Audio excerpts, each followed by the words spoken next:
Un jour, quelqu'un m'a dit que j'ai plus de connaissances que toi.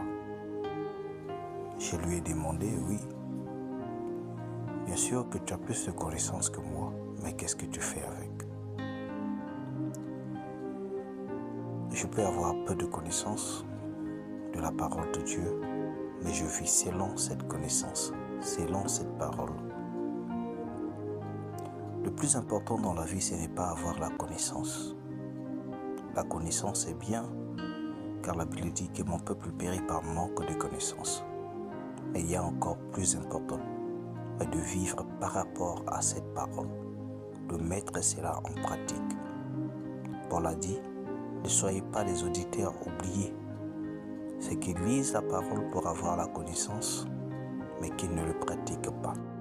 Le problème de la connaissance de la parole de Dieu, ce n'est pas de mémoriser Genèse jusqu'à Apocalypse, mais de chercher à vivre selon les commandements de la parole de Dieu, de savoir ce qui est important et de le pratiquer afin de communier avec Dieu.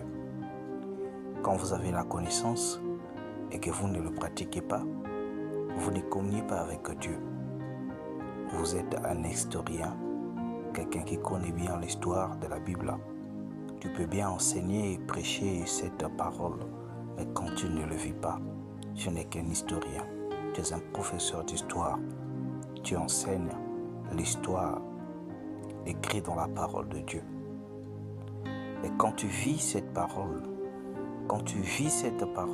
que dont tu as la connaissance, c'est là où tu communies avec le Père.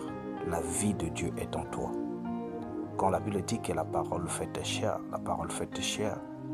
c'était la manifestation de cette parole sur cette terre, de comment Jésus a vécu, de comment Jésus a marché, de comment Jésus a agi dans les tentations, dans les épreuves. C'est là où la Bible dit, soyez mes imitateurs. Ne soyez pas des imitateurs des hommes, des historiens, des scribes, de ceux qui ont la connaissance, mais de ceux qui ne le